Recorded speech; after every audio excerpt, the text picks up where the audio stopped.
En esta oportunidad vamos a desarrollar el método de la utilidad neta, ampliamente utilizado en los procesos de valorización de empresas.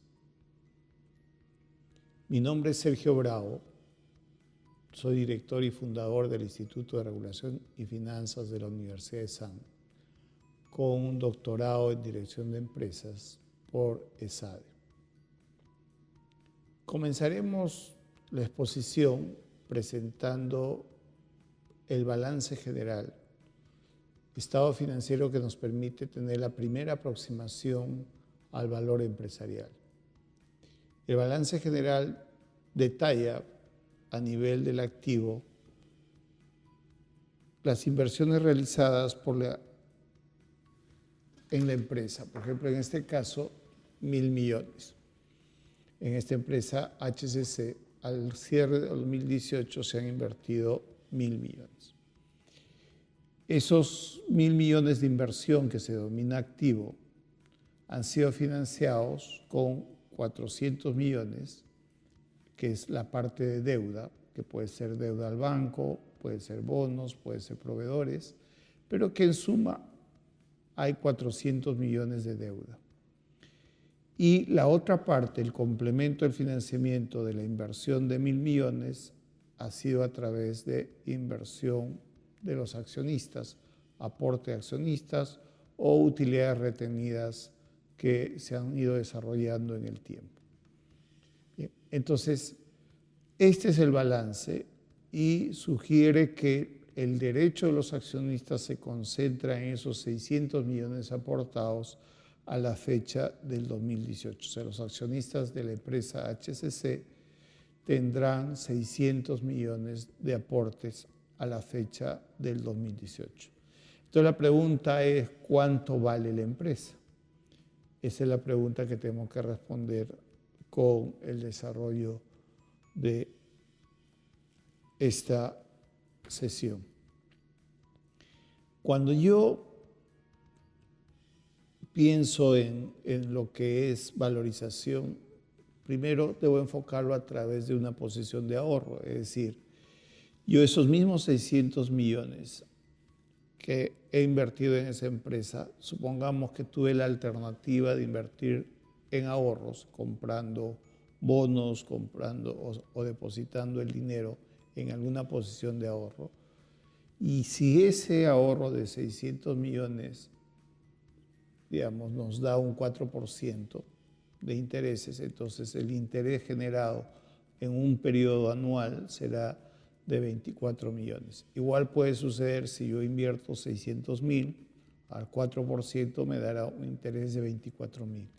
Es proporcional a la cantidad de depósito que hemos hecho o ahorro. Entonces, si los accionistas tienen la alternativa de invertir o ahorrar, entonces, ¿qué es lo que mide lo generado en la inversión, así como el interés en una posición de ahorro? Si quisiéramos hacer un paralelo entre el interés respecto a un depósito o ahorro, cuando hacemos inversiones y los accionistas hacen inversiones en la empresa, lo que van a esperar es un retorno y ese retorno se va a reflejar en una utilidad. Entonces, el estado de resultados que se forme en la empresa, el estado de resultados, entre ingresos y costos, va finalmente a darnos una utilidad. Esa utilidad es la retribución que van a tener los accionistas por la inversión que tienen en la empresa. En el ejemplo, 600 millones. Entonces, no va a ser el interés, sino va a ser la utilidad lo que retribuye el patrimonio invertido por los accionistas. Para poder medir esa utilidad, cuán adecuada es, dependiendo de los resultados, vamos a hacer la siguiente operación. Si yo tengo 600 millones de inversión, tengo que tener también un dato adicional que se llama el rendimiento esperado o costo de capital. La pregunta es, ¿cuánto requieren los accionistas por la inversión realizada? vamos a suponer en este caso que requieren 15%. Si requieren 15% por inversión realizada, entonces la utilidad que esperan será los 600 millones invertidos o el patrimonio invertido por ese costo de capital. 600 millones por 15%, suponiendo que el rendimiento esperado es 15%, entonces tendremos una utilidad esperada de 90 millones.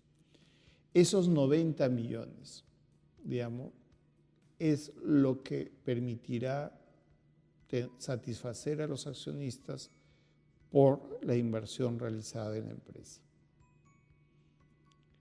Aprovechando esta relación que nos dice que el patrimonio de 600 multiplicado por 15% nos da la utilidad esperada, podemos deducir la fórmula de valor patrimonial respecto a la utilidad esperada o la utilidad que el negocio obtiene.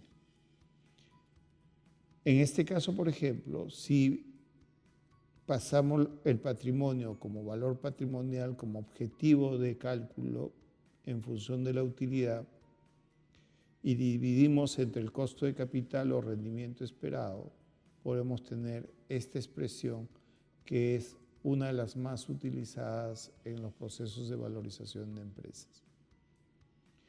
El valor patrimonial entonces será función de la utilidad que se obtenga, de la utilidad esperada, en este caso, por ejemplo, para hacer una fórmula de equilibrio, supongamos que esperamos 90 millones y vamos a dividir estos 90 millones entre el 15% que es la rentabilidad esperada por los accionistas. Eso nos va a dar 600 millones, lo cual significa que mantenemos el valor del negocio. Si el negocio obtiene una cifra mayor a 90, 100 millones o más, el valor patrimonial se va a incrementar. Si el negocio obtiene menos de 90 millones en términos de utilidad, lo que vamos a observar, digamos, si fuera 80 millones, es que el negocio va a perder valor. Entonces, para medir esto, necesitamos el estado de resultados. Cuando revisamos las memorias de las empresas, vamos a encontrar el estado de resultados financiero, que significa en su estructura genérica que hay ingresos que genera el negocio, los ingresos de venta por la venta de los servicios, por la venta de los productos, menos los costos operativos, menos los gastos administrativos que soportan, digamos, toda la estructura de ingresos, ¿no? O sea, para poder producir un bien se tienen que pagar costos operativos, mano de obra, costo de insumos, etc. Los gastos administrativos, los gastos de coordinación, supervisión, gerencia general, gerencias funcionales. La depreciación, que es la proporción de la inversión recuperada en los estados de resultados. Por ejemplo, si un activo, una inversión vale 1.000 y se recupera en 10 años,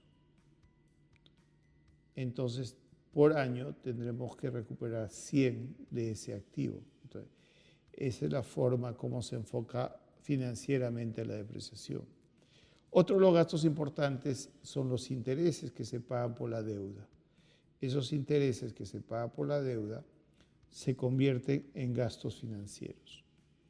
Y así, entre ingresos, costos y gastos, vamos a tener una utilidad. Esa utilidad va a estar sometida o sujeta a unos impuestos, a la renta en este caso, equivalentes a la tasa, supongamos, de 30%. Cada país y cada empresa está sujeta a una tasa. Y bajo este ejemplo, 30% de la utilidad, con lo cual, después de pagarle al fisco esa utilidad, los accionistas se quedan con la utilidad neta del negocio. Como caso de aplicación, estamos siguiendo el balance general de HCC, donde se han invertido 1.000 millones y se han financiado 400 con deuda, y ha habido un aporte de capital de 600. Esta empresa lo que va a hacer es generar ingresos, pero también costos y gastos, y que va a estar consignado en su estado financiero del 2019. O sea, el balance corresponde al 2018 y se genera ingresos y costos esperados al 2019. Entonces se espera un ingreso de 1.200 que están soportados por costos operativos, costos laborales, costos de mano de obra, costos, digamos, fijos de la empresa, que suman 300 millones. Pero también hay costos variables que corresponden al 35% de los ingresos y que están constituidos básicamente por insumos, por subcontrataciones derivadas, digamos, del proceso productivo. Adicionalmente, la coordinación, la supervisión, la gerencia funcional, la gerencia general, nos cuesta en esta empresa 180 millones en total. Un cuarto elemento de costos es la depreciación, que significa la recuperación que tiene la empresa de los 1.000 millones en un periodo de vida útil de los activos que tiene.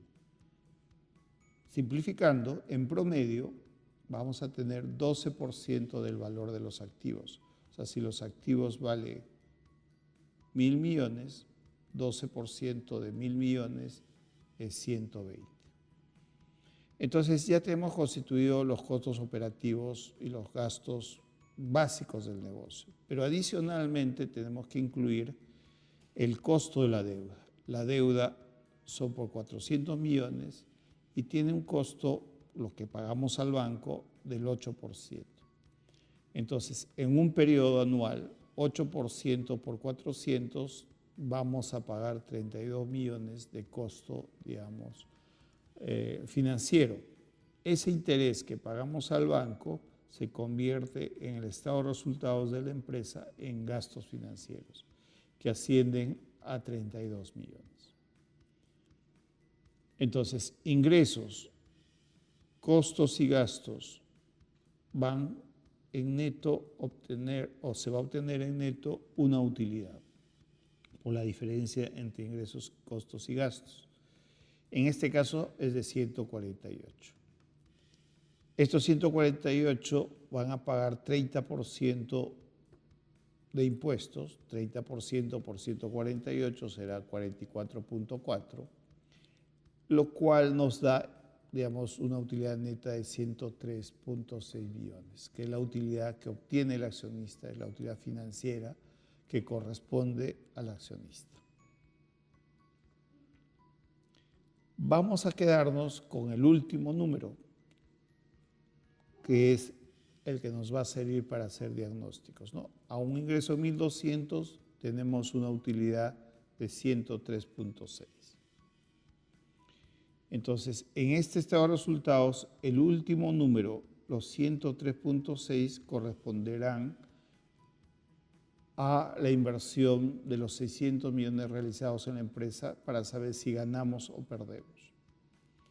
Entonces, para tener una idea si hay ganancia o no, constituimos un ratio o formamos un ratio que se llama el retorno sobre patrimonio.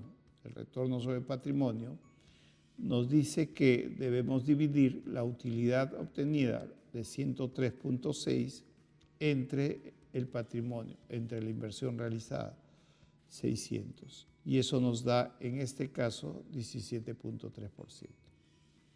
Si el rendimiento esperado del 15%, el rendimiento esperado por los accionistas, que al menos se cubra ese 15%, resulta ser menor que el 17.3%, y así es en este caso, por lo tanto, nos indicará que estamos generando valor, que estamos generando riqueza adicional para los accionistas como gerentes. Si hubiese resultado, por ejemplo, un ratio de 11%, un retorno sobre patrimonio de 11%, entonces esto indicaría que estamos perdiendo valor. O sea, lo mínimo que debemos obtener de rentabilidad es 15.